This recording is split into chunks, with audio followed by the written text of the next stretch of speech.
How you going? Cam Wild Touring. People have been asking me for a while to do a bit of a rig rundown on my car, so I'm out in Nannup this weekend. I thought I'd film something for you now, show you what I got.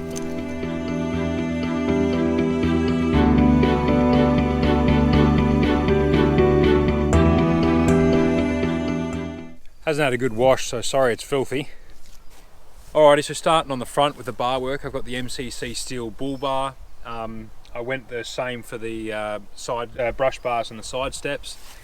Attached to the bull bar, I've just got the Full Drive Supercenter Kings 9-inch LED spotlights. They go alright.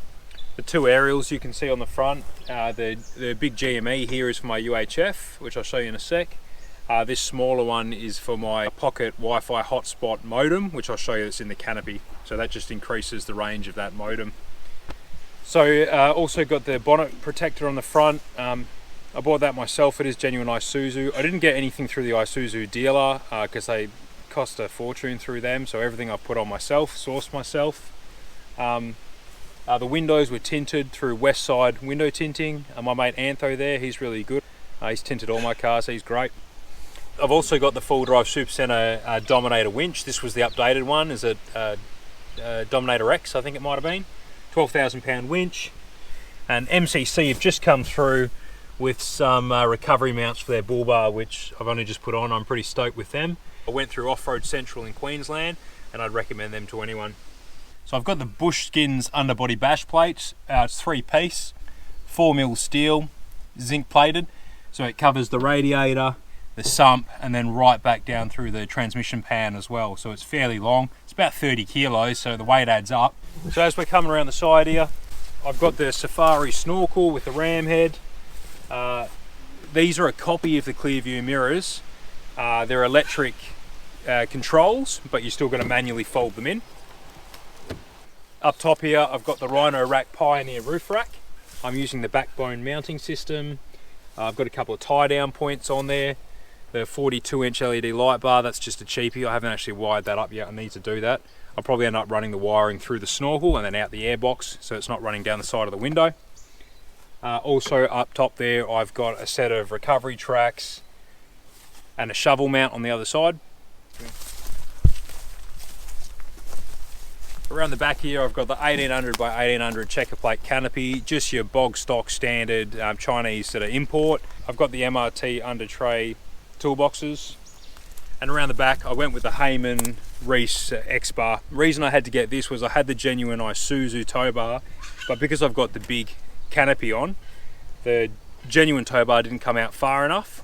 And when I had the trailer mounted on the back and I was turning tight angles, the trailer was actually hitting the canopy, which is why I've got that damage there. So I've removed the genuine Isuzu tow bar. Heyman X-Bar comes out about 200 mils longer, and it's also about 100 mil higher in terms of clearance. So I've got a better departure angle now. That's the McHitch auto coupler for my trailer. Anderson plug for running appliances out the back here or connecting to the trailer when the trailer's in tow. And I put the trailer plug up nice and high there. People do run them through here, but I already had them wired up before I put the tow bar on. That is rated to 8 tonne. The two outside loops are rated to 4 tonne. So I don't have to bother putting a recovery hitch in anymore when I want to do a snatch out, which is good. If you're wondering why I've got these two hoops on here, that's what I lash my bin bag to. I've got another LED light out here for when we're doing stuff out the back or I'm reversing somewhere into a camp in the dark. The canopy is sitting on a genuine Isuzu tray. So my model's the LSM, but this is the tray off the SX. So mine originally came with a tub and I've swapped that out for a tray. Underneath the tray I've got a 70-litre poly water tank. That was from Camek. I've got it mounted underneath with the straps that it comes with. There's an electric water pump connected to that, which comes out to a tap here. Up top of the canopy I've got 300 watts of solar and I've got the 30-second awning, which I'm really happy with.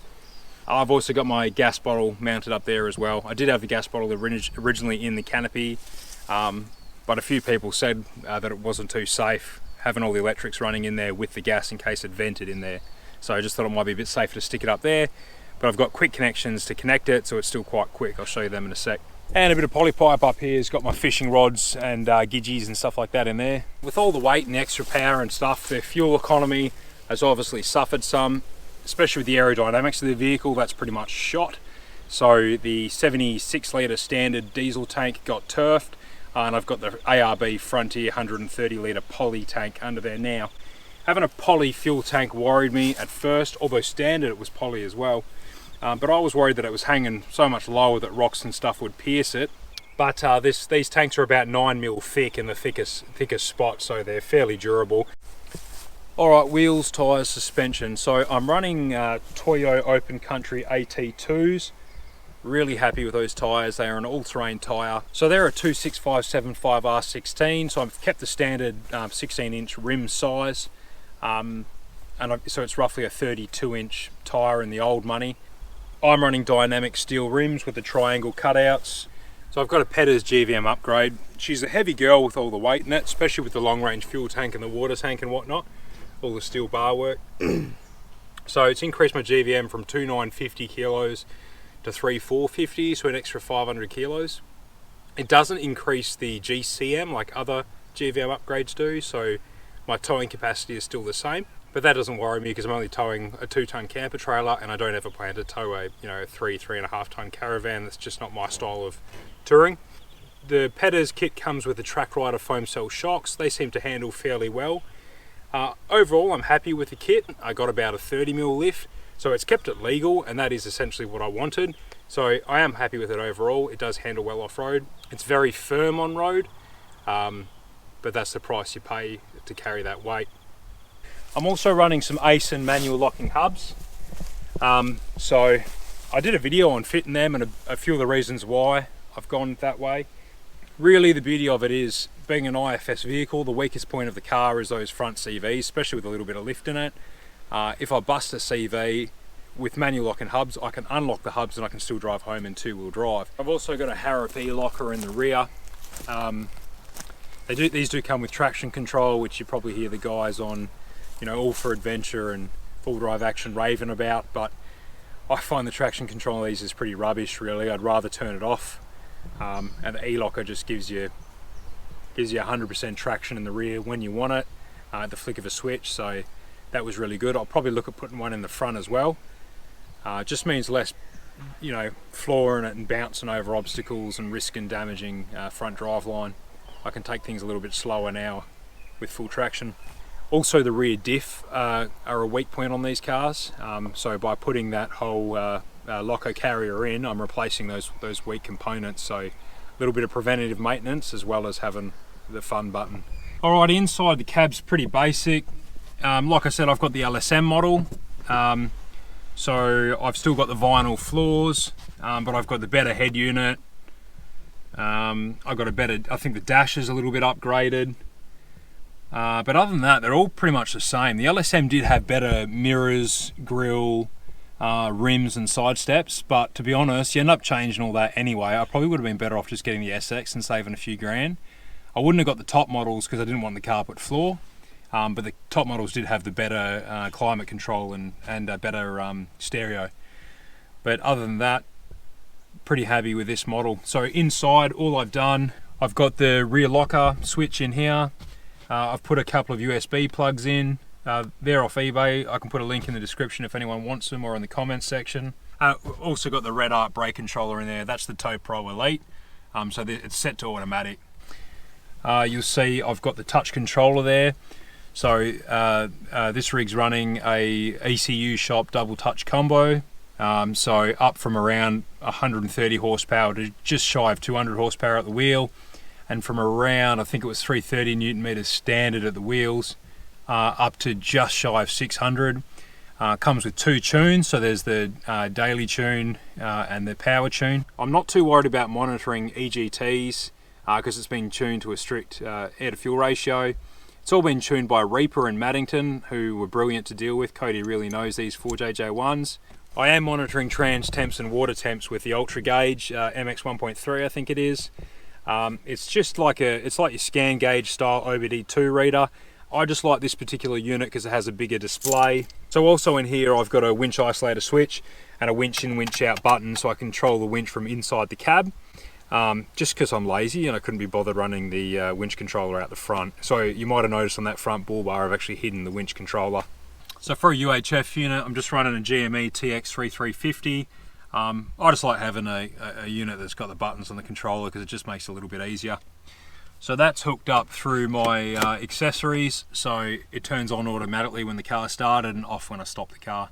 So with the ECU shop gear, that's all the hardware in there hidden away. It comes with a switch, which I haven't wired through the dash yet, and I don't know if I will. You've probably seen these before. This is the ramble idle switch. So I think it pulses fuel through the injectors to make it like idle lumpy. Like it's got a lumpy cam in it. It's pretty, I'll show you, it's pretty funny.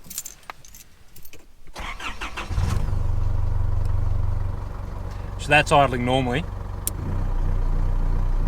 And that's the ramble idle switch on.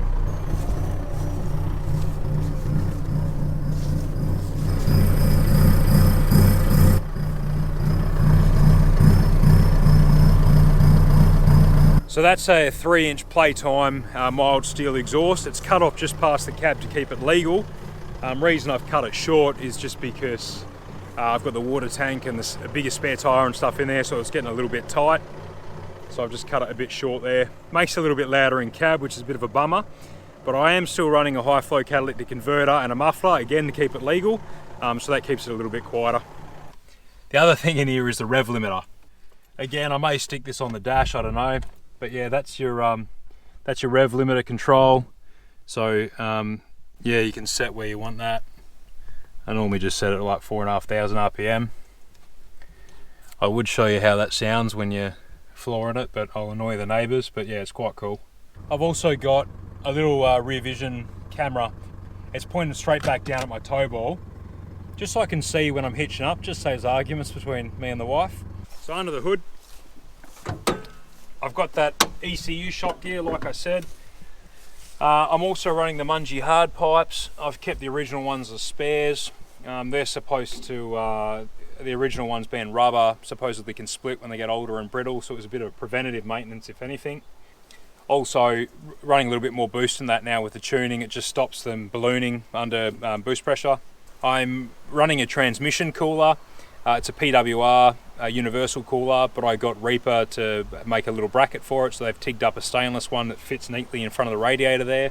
So that's made a massive difference to transmission temperatures. And also under there, like I said, I've hidden the control box for the winch, and I did stick the winch connector through there if I do need to use the handheld thing. I've also got the HPD stainless steel catch can. I like that it's got a dipstick, so I can see how much oil's in there. I like that it's all stainless steel, and I like that the filters inside it are a steel mesh or a stainless steel mesh, so they can be washed out with a bit of petrol or diesel or whatever. Always running standard paper filters. I don't run oiled filters or anything like that because you end up dusting your motor. Fuel manager secondary fuel filter. It's got a water trap on the bottom, so basically it's just a secondary fail safe. If the first one allows any sort of water through it, the second one hopefully will stop it. And I can drain the water out, drain the tanks, do whatever I have to do before I damage the motor, because they certainly don't like drinking water. Alrighty, so I'll show you inside the canopy. These are locked. There's seals the whole way around, so it keeps dust and water out.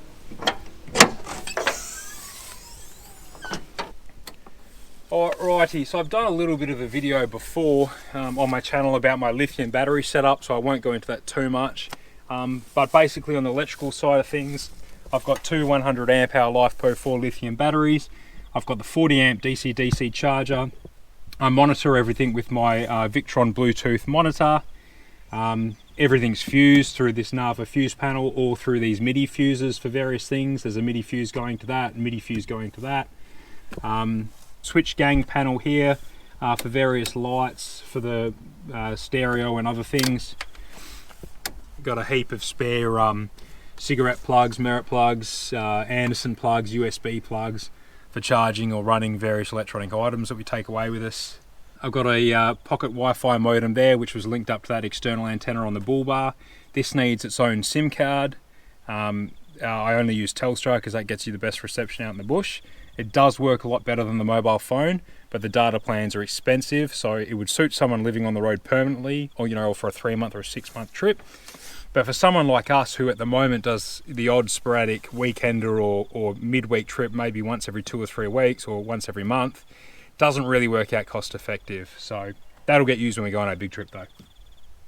The 2000 watt inverter, that's Giandel, it's an eBay brand. It's 2000 watt constant, 4000 watt peak. So that runs all my drill battery charges. It charges my drones, my camera equipment, my GoPros. It runs my coffee machine. So I'm also running the Bluetooth boombox so I can play music off my phone. That's hooked up to a switch here as well. My 12 volt Travel Buddy oven, which I've done a review on before. I love this thing. I can run that while I'm on the road. I have just stuck a little hair lacquer around the handle just to keep it shut, because I've had roast come flying out on corrugations, and I opened the canopy and there was a roast buddy sitting here. There's LED lighting all throughout the canopy. I'm running the Evercool DC40 drawers. These are brilliant. I've reviewed these as well on YouTube. I have got a video showing how to replace these draw runners with longer ones like I have, because normally they only open about this far, which kind of defeats the purpose of these fridges because you can't reach everything. So with the new draw runners you can get right into them. These are great, I love these. They do use a little bit more power. They're not as efficient as like your angled chest style fridges, I think because they're not insulated as well. But just the convenience of them wins out for me. I love it. You don't have to buy a fridge slider or a drop down slider or anything like that. Got a little LED light up here which points straight at this table when I'm cooking. I've also made like a little steel frame that comes out the side of the canopy here the Weber will sit on. Again, I've got the quick gas connect set up so that same gas hose connects straight up to the gas bottle, and I can swivel this LED light around so it's pointing at my Weber while I'm cooking.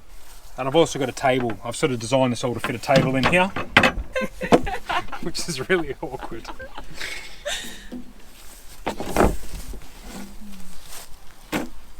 And filthy. But yeah, there's a table. It's awkward and filthy, but it's a table. So I'm just running these oats drawers from Bunnings. Each section comes separately. I've just bolted them together with some nuts and bolts and Sikaflex between it to keep it all together. You can get different inserts, like I've got the small ones here. I put the cutlery tray in it. So I've got all my cutlery and camping gear, cups and plates and saucers and stuff in there, washing up gear, bug sprays, fire lighters. These two are my pantry. I've got one inside the house at the moment. So just food stores. I fit my low pressure cooker in there, which I'll show you in a sec. I've got some braided line so I can leave the gas bottle up on the roof while I'm cooking. I'm just using a bungee to lash these shut while I'm driving, hooks them like that. I've got a slide out kitchen bench here, like that. I'll show you this cooker quickly. I like this because it fits in the drawer, and I can use this 3-meter braided quick connect hose, quick connect onto the back of the cooker, like that. I can screw the other end in the gas bottle on the roof without having to get the gas bottle down. Fire extinguisher in the corner, having all the battery gear in here. Everything is fused, obviously, but yeah, having all the electrical gear. I like having a fire extinguisher handy. A few little things stored in there. My oil spray bottle and salt and pepper and fire lighters and stuff like that. The tap comes out here. I'll show you that. So yeah, my water tank's underneath. Switch here to turn the tap on.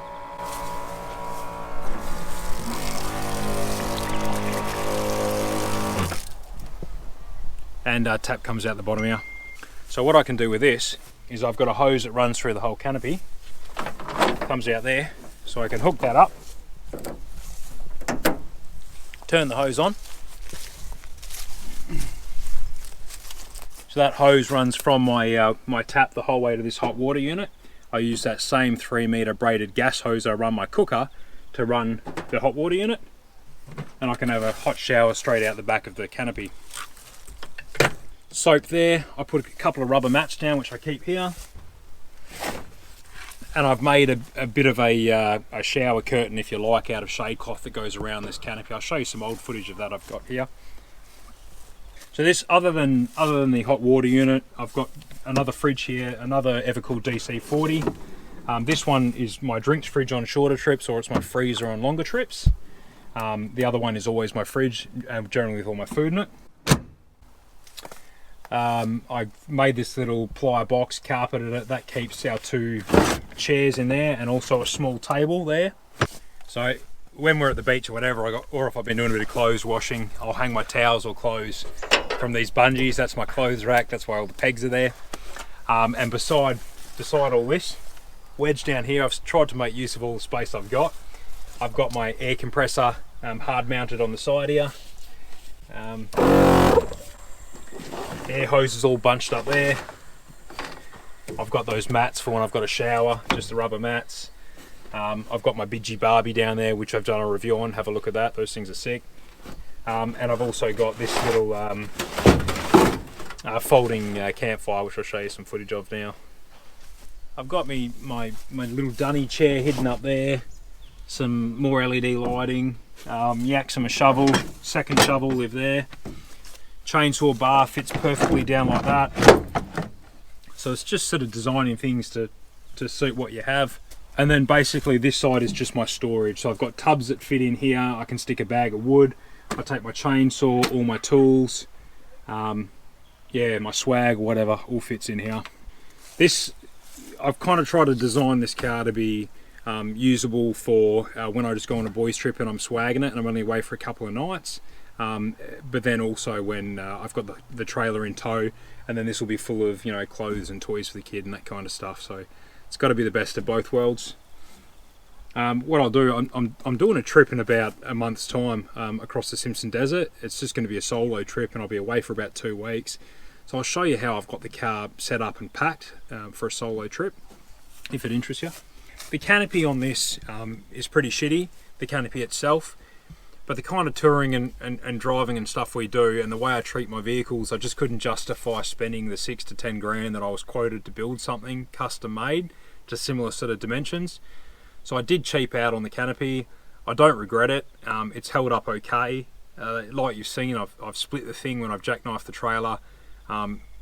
If it was a powder coated flat sheet canopy, it'd be absolutely shagged by now from all the tight tracks and stuff we've been down.